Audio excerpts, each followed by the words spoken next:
Gotten this question over a dozen times now, and this is an amazing question. I can understand why so many parents are curious, because as an alienated parent, I can only imagine the pain and frustration you might be experiencing not knowing what your child is being told, not knowing what your child is being made to believe. I can only speak for myself and my experience, and in this video I'm going to share with you how I did realize that I had been going through parental alienation for 20 years. I'll give you the short answer and then I'll give you the long answer. The short answer to this question has a few aspects, I think. Number one, I had kids of my own. So I have two little toddlers right now, best part of my life. And becoming a mom myself, I had to learn what I wanted that to look like, how to treat my kids, what I wanted to tell them, how I wanted to treat them. And I started to question the way my mom had treated me, because before that, I always believed I deserved anything that was coming my way. So it was having kids, number one, gave me a new perspective on life and what parenthood ought to be. Number two, I started to find cracks in her fabric of reality. I started to confront her about certain events that caused long-term damage to my self-esteem, such as spiritual abuse, and specific events that I had never confronted her about before, that these events just happened and then life continued. Her response was very unnerving. I just wanted an apology, and instead I got fury. And it was turned around on me, and I was blamed for what her and a priest did to me. I was blamed. It was my fault, and I deserved it, she said. And you would do the same thing to your daughter. So there was no apology. And then a month later, she called me and said that she had talked to the priest, and actually it didn't happen at all. So she just backspaced my trauma, I guess. Okay. That's neat. So I started to uncover secrets. I started to uncover lies. Things just got crazy. Once there's a little crack in the false realities that she created, and I started to question a lot. That confrontation about what she did with me and a priest, that really got the ball rolling. I'm a person who needs to know the truth. I won't stop until I know the truth. It's almost like I became a little detective trying to figure out my own life. Hello, I'm Nancy Drew. Around that same time, I started to ask her questions about my childhood. I've always known from her that there was, even when it was happening, that there was a restraining order against my dad at some point. And then I always knew that there was a domestic violence charge filed against my dad, which she later dropped. I won't go into that. These two events with the legal system had always been really frustrating to me, because I'm the oldest kid in my family, 5 children, and the only girl, so I have 4 younger brothers. And the restraining order, the domestic violence claims, all of these claims that helped fuel my decision that I made to not be involved with my dad. She never told my brothers any of that. They were, in fact, she protected them from knowing any of that. So that Christmas, 2 Christmases ago, I kind of just lost it. I had had enough, and I called a forced family meeting. I needed a family meeting because I was about to make sure that my brothers knew this information.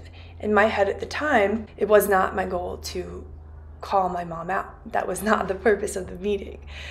It's been a struggle for me my whole life, seeing my brothers have healthy and happy and close relationships with my dad. So I would always say things like, you know, how can you be so close with dad when he was ABUSIVE towards mom? And I thought that maybe I could get some answers if I told my brothers the truth of what happened.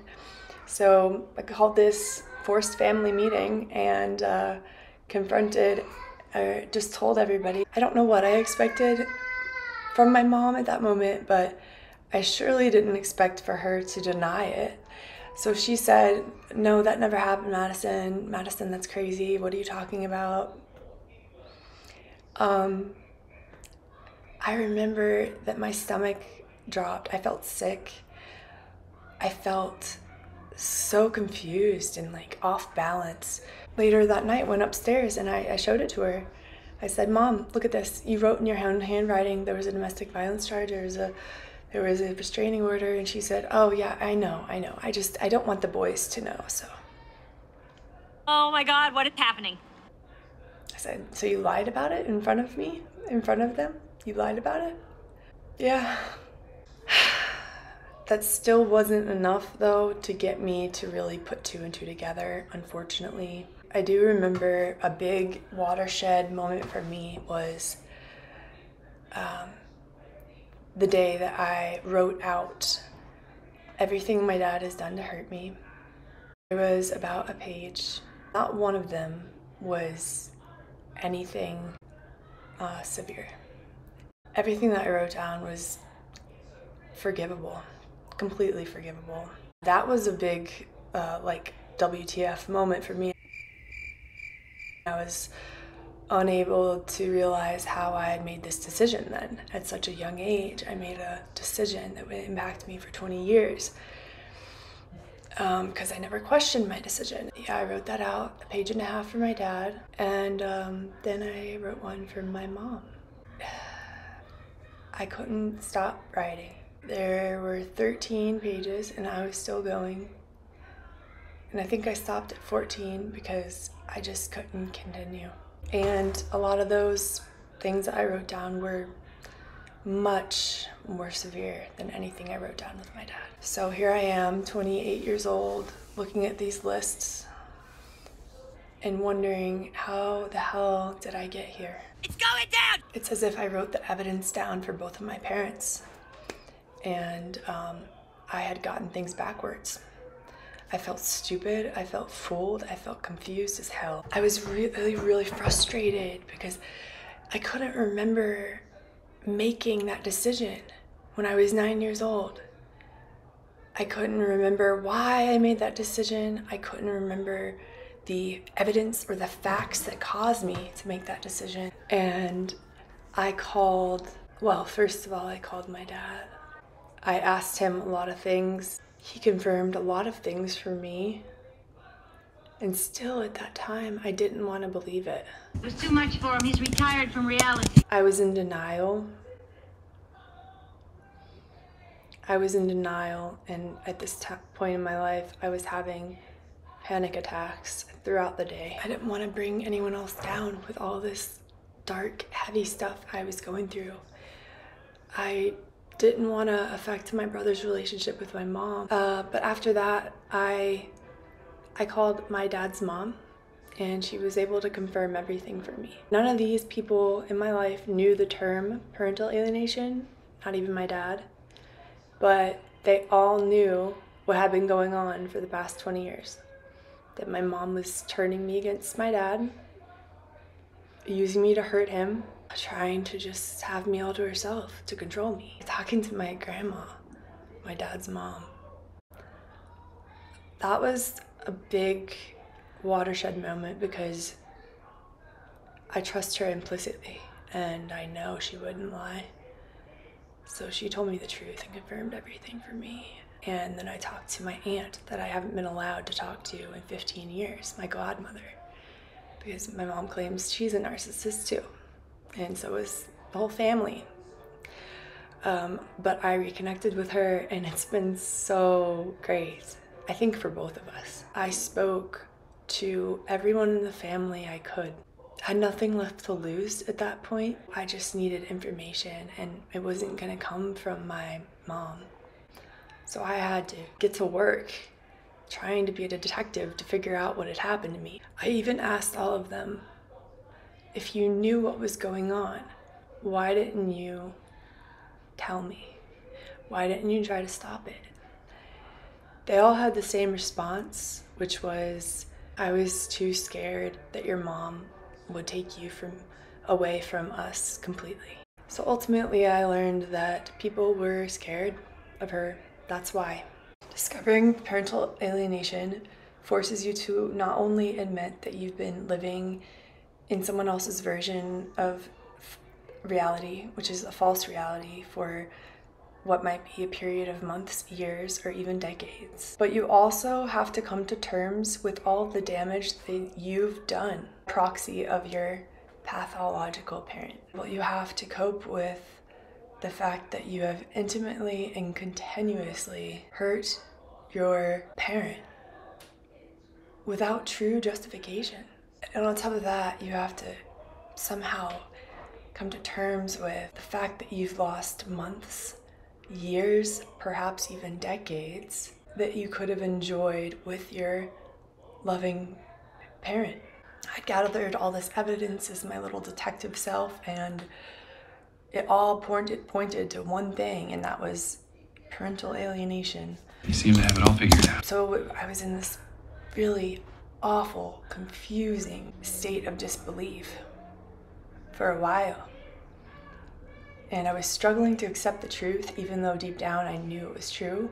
I think it was so hard to accept the truth because it was such an intimate betrayal. Not once over the 20 years did I question whether or not my mom was right about her opinion of my dad. I just completely believed it from the start. I think because if that wasn't true, then, like if she wasn't right, then she lied to me. She hurt me for no reason at all. She used me as a pawn to hurt my dad. She neglected my own well-being, my own emotional state. Past 20 years, my mom has known that the biggest pain in my life is that my dad doesn't love me. And I always thought something was wrong with me because my own dad doesn't love me. Those beliefs I developed from that pain, I really have struggled. And it was even more if-thens. It was, if this is true, then there's something deeply disturbed and depraved about who I thought was a loving parent and who I trusted completely and who I counted on, who I loved. But there was one upside. If this is true, then maybe my dad does love me. I might have a shot with him.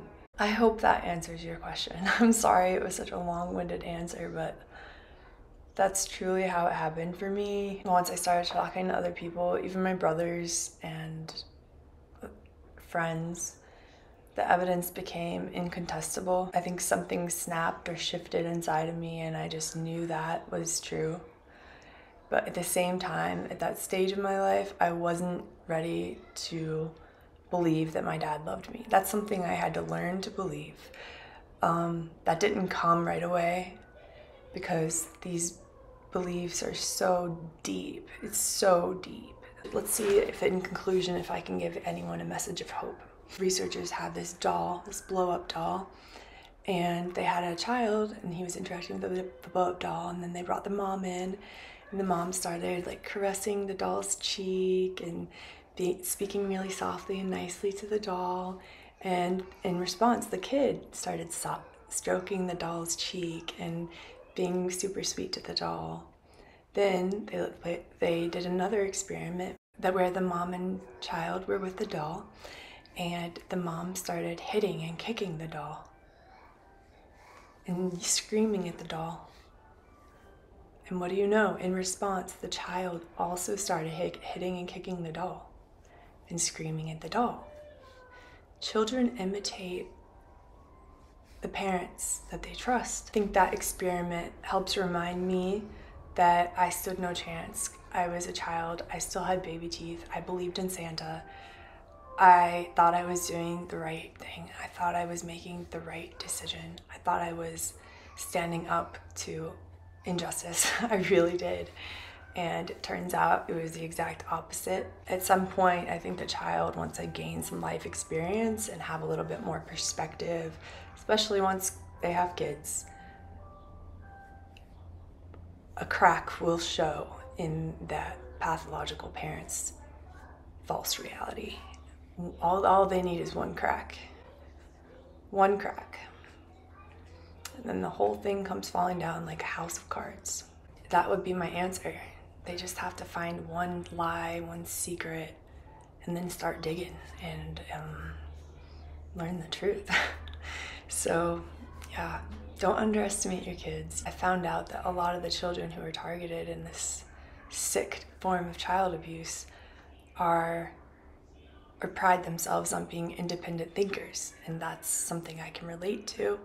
So I definitely thought it was all my decisions, all my beliefs. But once I discovered that hole, the lie, the secrets, I am an independent thinker, so there wasn't anything stopping me from trying to find the truth. I was gonna try till I died.